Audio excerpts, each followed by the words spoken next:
नमस्कार। हम अपने नए वीडियो में आपका स्वागत करते हैं। ये वीडियो इंडियन इकोनॉमी की करंट स्टेटस पे हमने बनाया है। कोविड 19 की वजह से कितना नुकसान हुआ है ये हम सभी जानते हैं। इंडियन इकोनॉमी को रिकवर हम कैसे कर सकते हैं, इस पे मैंने अपने जो हमारे ऑप्शंस हैं हमारे सामने उस पे थोड़ा सा डेलिब्रेट करने की कोशिश की है।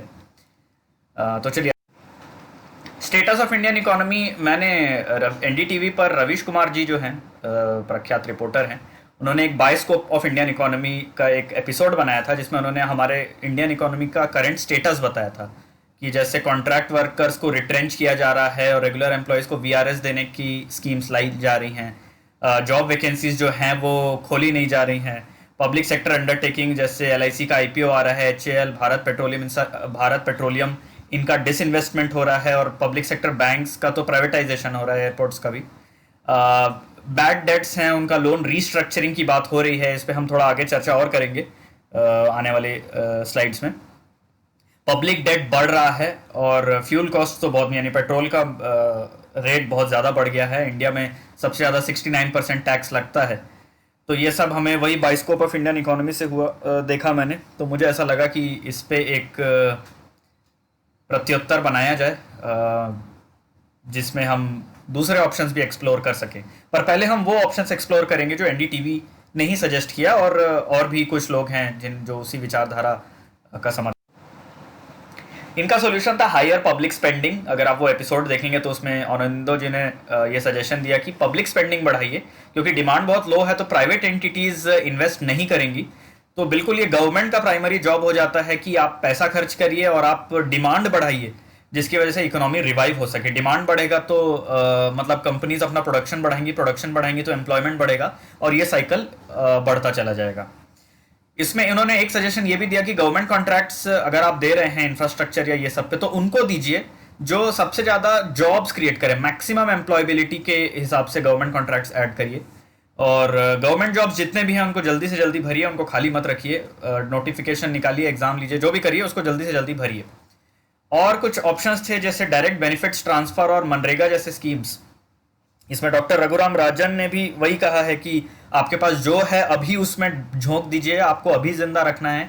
आप अगर वेट करेंगे अपने रिसोर्सेज को बाद में स्पेंड करने का, तब तक शायद वो समय निकल जाए जब इसको ये पैसा या ये रिसोर्सेज स्पेंड करने से फ़ायदा हो। तो डायरेक्ट बेनिफिट्स ट्रांसफ़र और मनरेगा जैसी स्कीम्स का भी सोल्यूशन दिया गया है कि पैसा डायरेक्ट दिया जाए। वैसे गवर्नमेंट ने किया भी है, 500-500 रुपये, अगर आप देखे हों, जानते हों, पढ़ रहे हों, बहुत सारे बेनिफिशियरीज़ को 500 रुपये दिया गया हर महीने 3 महीने तक। सोल्यूशन है। तो क्योंकि उन्होंने पब्लिक डेट बढ़ाने की बात की, तो मैं सोचा कि पहले पोजीशन ऑफ पब्लिक डेट हम देख लें क्या है भारत में। पब्लिक डेट मतलब जो सरकारें डेट लेती हैं, गवर्नमेंट, सेंट्रल गवर्नमेंट या स्टेट गवर्नमेंट्स जो डेट लेती हैं उसको पब्लिक डेट कहते हैं। हम लोग जो, मैं आपस में आपसे कोई उधार लूंगा या आपका कोई दोस्त ले रहा है या कोई कंपनी ले रही है, उसको नहीं बोलेंगे। तो जून क्वार्टर के एंड तक इस साल 2020 में हमने 100 लाख करोड़ से भी ज्यादा का डेट ले चुका है, और ये अनुमान लगाया जा रहा है कि इस रेट पे हम शायद हमारा डेट टू जीडीपी रेशियो 87.6% पहुंच जाएगा इस फिस्कल के एंड तक, यानी 2021 के एंड आते आते मार्च 2021 तक हम 87.6% हमारा ये पहुंच जाएगा। और ये highest ever in last 50 years है। पिछले 50 साल में सबसे ज़्यादा मुझे जो याद आ रहा है 83% के आसपास का डेट टू जीडीपी रेशियो था। ये उसको भी क्रॉस कर जाएगा। हालांकि इसमें चिंता की कम बात यह है कि इसमें एक्सटर्नल डेट बहुत कम है, मेरे ख्याल से 2 या 3 या 4% है ज़्यादा से ज़्यादा।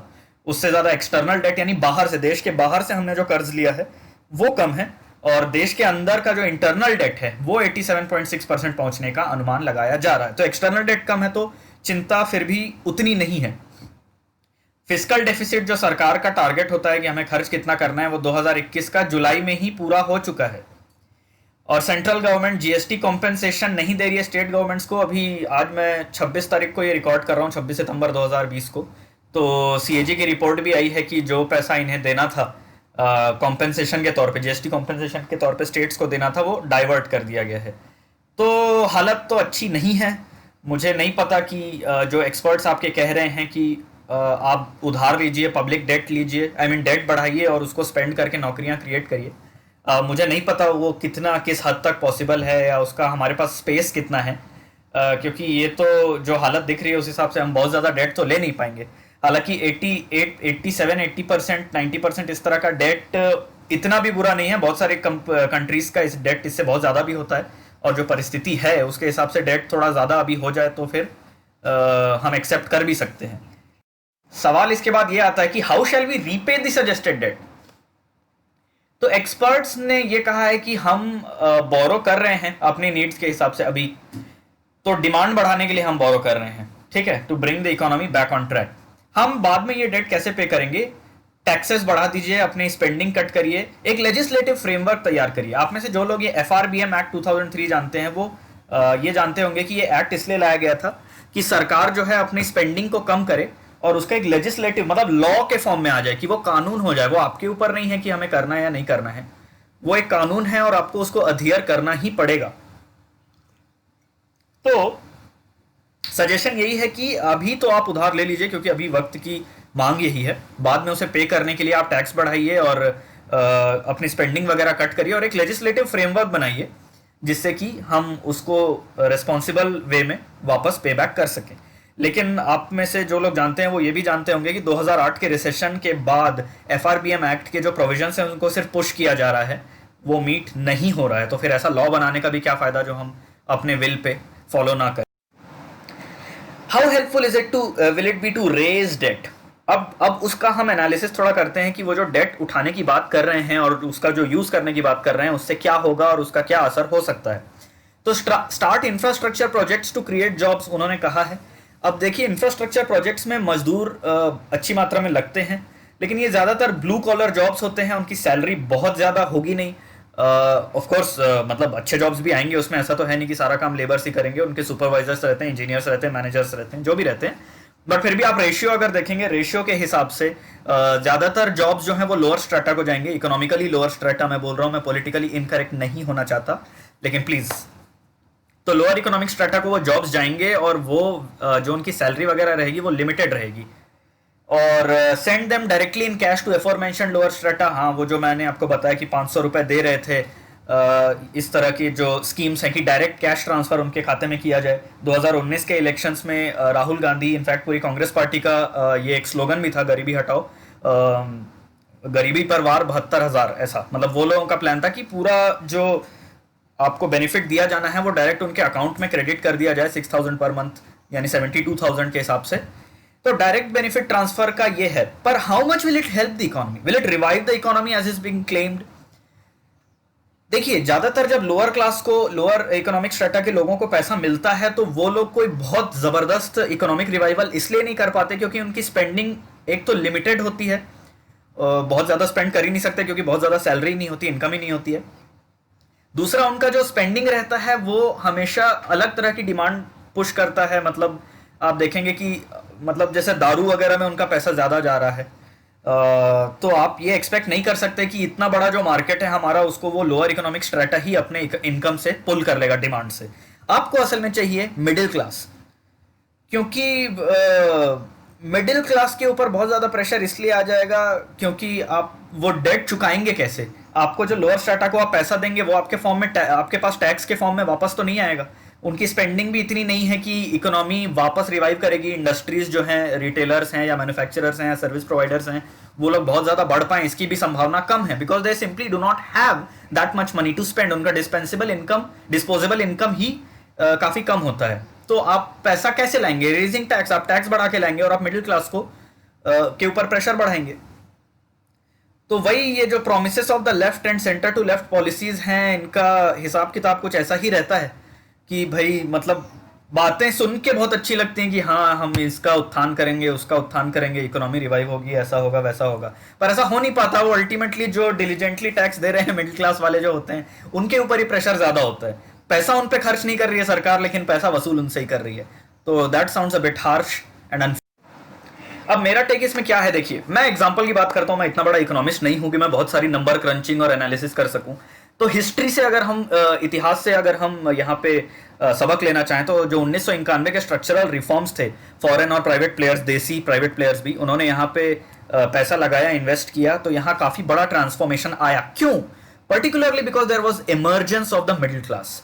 मिडिल क्लास लोगों के इमरजेंस की वजह से, मिडिल क्लास वो लोग हैं जो आपकी इकोनॉमी चलाते हैं, वो डिमांड बढ़ाते हैं, वो सर्विस प्रोवाइडर्स हायर करते हैं, वो उत्पाद की हुई चीज़ें यानी मैन्युफैक्चर प्रोडक्ट्स खरीदते हैं।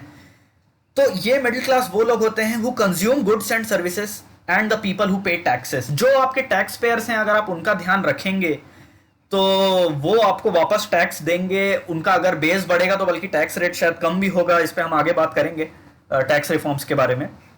लेकिन मेरा ये मानना है कि आप लोअर स्ट्रेटा को सपोर्ट जरूर करिए और उनको कर सकते हैं, लेकिन आप उससे ये उम्मीद नहीं कर सकते हैं कि वो आपकी इकोनॉमी आपको रिवाइव करके देंगे। ये काम आपको मिडिल क्लास ही करके देगा। तो pump the middle class, pump up करें। कैसे करें? आई स्ट्रांगली सजेस्ट कि we need to expand the middle class और उनको डिसेंट पेइंग जॉब्स दीजिए या उनकी मदद करिए कि वो अपना खुद का बिजनेस छोटा मोटा या बड़ा जैसा भी है वो सेटअप कर सके। उसके लिए उनको टैक्स इंसेंटिव्स दीजिए, चाहे वो सैलरीड क्लास हो या बिजनेस क्लास हो। उनका सेविंग्स रेट बढ़ाना। देखिए 2012 से हमारा सेविंग्स रेट काफ़ी कम हो रहा है और एक समय में 37%, 36% इतना हमारा सेविंग्स रेट था। वो आज की डेट में गिर के 30% तक आ गया है। 2019 का डेटा मैं आपको बता रहा हूँ। जबकि चाइना जैसे देशों का सेविंग्स रेट 47% पे आया है, अभी 47% पे है। तो हमारा सेविंग्स रेट अच्छा है तो हमारे पास इन्वेस्टमेंट के लिए पैसा रहेगा और वही वो इकोनॉमी बढ़ाने के काम आएगा। तो अगर हम मिडिल क्लास को इस तरह के टैक्स इंसेंटिव्स देंगे कि आप अपनी सेविंग्स को कहीं चैनलाइज करिए, यहाँ पे आप सेव, जैसे एटीसी में आपको मिलता है, उसी तरह और होराइजन अगर आप निकालेंगे कि आप सेव करिए, आप सेव करेंगे तो आपको फला फला टैक्स छूट मिलेगी, तो आपके ही देश का सेविंग्स और इन्वेस्टमेंट रेट बढ़ेगा और वही बढ़ के जब वो लोग स्पेंड करेंगे इधर उधर या जो भी उनका बचा डिस्पेंसेबल इनकम बढ़ेगा, तो वही टैक्स कलेक्शन आपके पास वापस आएंगे। तो व्हाट अबाउट जॉब्स? किस तरह के जॉब्स की मैं बात कर रहा हूं? जैसे मैंने बोला कि they need to be provided with decent paying jobs या बिजनेस। देखिए public investment is necessary but highly insufficient. मतलब बाय ए गुड मार्जिन सरकार इतना पैसा नहीं डाल पाएगी कि इतने सारे जॉब्स क्रिएट हो जाएं कि उससे मिडिल क्लास हमारा एक्सपैंड हो। Private investment can revive the Indian economy और उनकी ज़रूरत हमें है। एक बार हम अगर फॉरेन इन्वेस्टर्स की बात करें तो आप जानते हैं कि इस वक्त बहुत सारे मैन्युफैक्चरर्स जो हैं चाइना से बाहर निकलने की कोशिश कर रहे हैं। आप ये न्यूज़ में पढ़ भी रहे होंगे। उनके पास बहुत सारे ऑप्शन हैं, इंडिया को इकलौता ऑप्शन नहीं है। वियतनाम जैसे देशों में, ताइवान जैसे देशों में या और कहीं भी वो अपना ऑप्शन देख रहे हैं। लेकिन China is way ahead of its competitors in terms of policies and infrastructure. तो इसमें यह चीज़ है कि हम चाइना से कंपीट तो करना चाह रहे हैं, लेकिन वो जितना आगे बढ़ चुके हैं, उनका इंफ्रास्ट्रक्चर इतना अच्छा डेवलप्ड है, उनका transportation, means of transportation, bureaucracy, मतलब टर्न अराउंड टाइम, ये सब इतना अच्छा और इतना डेवलप्ड है कि हम अभी उतना नहीं उनसे compete कर सकते हैं। स्टिल बहुत सारी कंपनीज आतुर हैं वहां से निकलने के लिए। तो हम चाइना प्लस वन स्ट्रैटेजी उनकी, उसमें हम आ सकते हैं, जिसमें वो चाइना के साथ साथ दूसरी जगह भी अपना प्रोडक्शन बेस बढ़ाने की कोशिश कर रहे हैं। तो what constitutes a business friendly economy, ये एक बार हम देखते हैं। There are 4 factors of production. ये बेसिक इकोनॉमिक्स है, अगर आप में से जिन्होंने इकोनॉमिक्स पढ़ा है वो जानते हैं। लैंड, लेबर, कैपिटल, एंटरप्रेन्योरशिप, ये 4 चीज़ों पे अगर हम काम करेंगे और बिजनेस फ्रेंडली बनाएंगे तो हम उम्मीद कर सकते हैं कि हमारे पास काफ़ी इन्वेस्टमेंट आएगा, यहाँ पे मैन्युफैक्चरर्स और दूसरी कंपनी सेटअप होंगी, जॉब्स क्रिएट होंगे। तो एक एक करके देखते हैं। लैंड एक्विजिशन इन इंडिया बहुत मुश्किल रहा है और जब मुश्किल नहीं था तब वो एक्सप्लॉयटेटिव रहा है। 1894 का एक्ट है, ऑब्वियसली ये ब्रिटिशर्स ने निकाला था और उस वक्त तो उनको कोई मतलब ही नहीं था कि पीपल्स राइट्स क्या होते हैं और लोगों को अगर हम उनसे उनकी ज़मीन छीन रहे हैं या जंगल छीन रहे हैं तो उनको प्रॉपरली कंपेंसेट किया जाए। तो वो तो बस छीन लेते थे और वहाँ से बात बढ़ी। आज़ादी के बाद भी इसमें सुधार नहीं हुआ, ये गलत हुआ क्योंकि होना चाहिए था। हमारे अपने लोग हैं, आप उनका विस्थापन कर रहे हैं तो उनका प्रॉपर रीसेटलमेंट भी आपकी ही जिम्मेदारी होती है, उनको प्रॉपर रेम्यूनरेशन देना आपकी ही जिम्मेदारी होती है। तो इस संदर्भ में बहुत साल बाद 2013 में land acquisition, rehabilitation and resettlement act आया 2013 का। लेकिन ये, और इसमें सोशल इम्पैक्ट असेसमेंट का आया कि आप जो भूमि अधिग्रहण कर रहे हैं उसका सोशल इम्पैक्ट क्या होगा। सिर्फ पैसे की बात नहीं है, सिर्फ उनके रीसेटलमेंट की बात नहीं है, उनका सोशल इम्पैक्ट इस भूमि अधिग्रहण से क्या होगा। तो जयपाल डेवलपमेंट मिनिस्टर थे, उन्होंने किताब लिखी, ये देखिए उसमें क्या लिखा है। The law was drafted with the intention to discourage land acquisition. It was drafted so that the land acquisition would become a route of the last resort. कहने का मतलब यह है कि जब ये लॉ बनाया गया था तब भी सरकार की ये मंशा नहीं थी कि लैंड एक्विजिशन हो। उनका ये था कि आपको लैंड चाहिए तो खरीद लो। अब ये सुनने में बहुत अच्छा लगता है, बहुत आसान लगता है कि कोई कंपनी को अगर चाहिए कोई कहीं पे सेटअप करना चाहती है तो वो जाके सीधा ओनर से खरीद ले, क्योंकि इतने बड़े एरिया में करना रहता है, कई लोगों का विस्थापन रहता है, उसमें कई लोग नहीं मानते हैं, कई लोग पैकेज के लिए नहीं, मतलब वो जो रेम्यूनरेशन रहता है उसके बाद कॉम्पेंसेशन रहता है उसके लिए नहीं मानते हैं। तो एक प्रॉपर लॉ, एक अच्छा लॉ चाहिए था हमें, पर ये कुछ ज़्यादा ही झुका हुआ है पब्लिक के इंटरेस्ट में। तो लैंड एक्विजिशन हमारे लिए बहुत बड़ा है, इसके बहुत सारे एग्जाम्पल्स रहे हैं। ये देखिए यहाँ मैंने सरदार सरोवर डैम, फिर नंदीग्राम का इकोनॉमिक जोन टाटा मोटर्स के लिए, फिर वेदांता का बॉक्साइट प्लांट था नियामगिरी में, पॉस्को का जगत सिंहपुर में था ओडिशा में। तो ये सारी चीज़ें क्या हैं, सिविल राइट्स ग्रुप प्रोटेस्ट करती हैं कि नहीं हम ज़मीन नहीं देंगे, आप एनवायरनमेंट को नुकसान पहुंचा रहे हैं या इन लोगों का आप मतलब अधिकारों का हनन कर रहे हैं। तो सिविल राइट्स ग्रुप ठीक है अपनी जगह सही है, लेकिन वही लोगों का ही फिर मुद्दा बना के सिविल राइट्स ग्रुप ये बोलते हैं कि ये लोग गरीब हैं, इनके पास कोई सोर्स नहीं इनकम का, और आप इनको गरीबी में रहने दे रहे हैं, आप इनका विकास नहीं कर रहे हैं। तो दोनों साइड से बात करेंगे तो कैसे चलेगा, कहीं ना कहीं हमें मध्य रास्ता तो निकालना पड़ेगा, मिडिल पाथ। क्योंकि भाई आपको फैक्ट्रीज लगानी है, इंडस्ट्रीज सेटअप करनी है, तो ज़मीन तो चाहिए, और ज़मीन लेने का प्रोसीजर आप अगर इतना मुश्किल बना देंगे तो कंपनीज तो हरासमेंट के ही चलते आपके यहाँ इन्वेस्ट नहीं करेंगी। तो इसको एड्रेस करना बहुत ज़रूरी है। इसमें गवर्नमेंट ऑफ इंडिया ने 2015 में लाया था 5 क्रूशियल एस्पेक्ट्स को, उन्होंने इस बहुत रिगरस है इसमें कंडीशंस, ये जो एक्ट है 2013 का, इसमें बहुत रिगरस कंडीशंस है, तो उसको डू अवे कर दिया था। 5 केसेस थे, डिफेंस वगैरह और इंफ्रास्ट्रक्चर और ये सब इसी तरह के। तो पर उसमें आई थिंक उसमें और काम करने की ज़रूरत है, हमें लैंड एक्विजिशन थोड़ा आसान तो बनाना पड़ेगा। फिलहाल इस पे कोई सरकार ने कदम उठाया है। लेबर लॉस, लैंड के बाद लेबर आता है। आप बहुत लॉस के बारे में सुनेंगे जो लेबर के राइट्स प्रोटेक्ट करते हैं। अब ज़्यादा लॉस से, बहुत ज़्यादा लॉस से क्या होता है, ब्यूरोक्रेसी का इन्वॉल्वमेंट बहुत होता है, बहुत कॉम्प्लिकेटेड प्रोसीजर्स हो जाते हैं हायरिंग एंड फायरिंग लेबर्स के। तो जो एम्प्लॉयर रहता है उसके पास फ्लेक्सिबिलिटी बहुत कम बचती है कि वो कितना पैसा दे, कैसी वर्किंग कंडीशंस रखे, कब हायर करे, कब फायर करे, और ये जो है बिजनेस बहुत हर्ट करता है। ये आप अगर सैलरीड एम्प्लॉय हैं, आप में से जो लोग भी ये सुन रहे हैं, तो फिर अलग बात है। लेकिन अगर आप एक ही एम्प्लॉयर हैं कि आप एक बिजनेस सेटअप करना चाहते हैं, आप चाहते हैं कि लोगों को आप हायर करें, तो आपको वो फ्लेक्सिबिलिटी चाहिए बिजनेस में। उसमें आप नहीं चाहेंगे कि सरकार बहुत ज़्यादा दखल अंदाजी करे। जैसे कि देखिए 2013 में लगभग 200 लेबर लॉस थे, जिसको समय समय पर कम किया गया है। और अभी अगर आप न्यूज़ देख रहे होंगे तो इंपॉर्टेंट लेबर कोड्स थे 23 सितंबर को 3 इंपॉर्टेंट लेबर कोड्स पास किए गए हैं जो थोड़ा रिलैक्स करते हैं लॉस को। और कोरोना जब शुरू हुआ था तभी उसके बाद ही अप्रैल मई में ही एमपी, गुजरात, उत्तर प्रदेश ऐसे स्टेट्स ने जो है अपने लेबर लॉस को रिलैक्स किया था ताकि एम्प्लॉयर्स को ये एनकरेजमेंट मिले कि वो ज़्यादा से ज़्यादा लोगों को हायर करें और मतलब अपने हिसाब से थोड़ा सा बिजनेस चलाएं, ताकि बिजनेस की लोग मतलब नए लोगों को हायर ही नहीं करते हैं, या हायर करते हैं तो उनको कॉन्ट्रैक्चुअल बेसिस पे रखते हैं, क्योंकि उनको पता है मैं ज़्यादा लेबर्स हायर करूंगा तो मेरा ये ब्यूरोक्रेसी बढ़ जाएगा। तो is it against the rights of the workers? I don't know, बहुत जल्दी है, शायद नहीं बता पाऊँ। लेकिन आप ये इसमें आप जो भी क्रिटिसिज्म सुनेंगे ज़्यादातर व्हाट इफ कैटेगरी के हैं। जो लोग ये बता रहे हैं उनका ये है कि ये हो गया तो क्या होगा, वो हो गया तो क्या होगा। तो जैसा कि मैंने बताया कि एग्जिस्टिंग लेबर कोड्स जो हैं, जो वर्कर्स हैं एग्जिस्टिंग, उनका तो प्रोटेक्शन करता है, लेकिन जो नए हायर हो सकते हैं उनको ये मतलब दूर कर देता है। तो ये तो एम्प्लॉयबिलिटी एक्चुअली कम कर रहा है ये सिस्टम। तो उनको देखिए ऑर्गेनाइज सिस्टम से भी बाहर रहते हैं, ऑर्गेनाइज सिस्टम से बाहर रहते हैं तो आधे उनके जो बेनिफिट्स हैं वो वैसे ही दूर हो जाते हैं। तो अगर आप ये बोलते हैं कि हम लेबर लॉज अमेंड ना करें और इससे एम्प्लॉयबिलिटी कम रहे या तो अनऑर्गेनाइज्ड रहे, तो मैं आपसे सहमत नहीं हो सकता।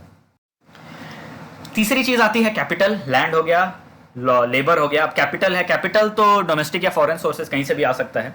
Promoters can bring the capital by themselves और by availing credit facilities from financial institutions. मतलब आपका खुद का भी पैसा हो सकता है, आप कहीं से लोन भी ले सकते हैं। देखिए लॉकडाउन के बाद से ये कैपिटल मार्केट, मतलब ये जो फाइनेंशियल सेक्टर है हमारा, इसमें आरबीआई ने काफ़ी एक्टिवली कई लाख करोड़ का लिक्विडिटी बढ़ाया है ताकि ज़्यादा से ज़्यादा कैपिटल आसानी से अवेलेबल हो, सस्ते में अवेलेबल हो। रेट कम हुए हैं। देखिए रेपो रेट से आरबीआई ने बैंकों को कहा है कि आप अपने जो इंटरेस्ट रेट्स हैं वो रेपो से जोड़िए। रेपो क्योंकि रेपो रेट आरबीआई डिसाइड करता है, तो जब आरबीआई चाहता है कि इंटरेस्ट रेट मार्केट में कम हो तो वो रेपो रेट कम करेंगे, और रेपो रेट कम होगा तो बैंक्स को भी वो अपना इंटरेस्ट रेट कम करना पड़ेगा। तो बैंक आरबीआई यही चाहता है कि मैं जो बेनिफिट देना चाह रहा हूँ वो एंड यूजर तक पहुंचे। इसके अलावा अभी आप अगर जानेंगे, थोड़ा सा न्यूज़ पीछे पढ़ेंगे तो एग्जिस्टिंग जो एमएसएमई बोरोवर्स थे उनके लिए नए लोन्स की फैसिलिटी दी गई ताकि इन टफ टाइम्स में वो सेल थ्रू कर सके। इवन वो जो फैसिलिटी है वो एनसीजीटीसी द्वारा वो एक मतलब वो है इंस्टीट्यूशन है, उनकी उसकी गारंटी पे दी गई है, तो उसके लिए कोई एडिशनल सिक्योरिटी वगैरह बोरोवर्स को नहीं देना पड़ा है, तो ये अच्छी चीज़ है।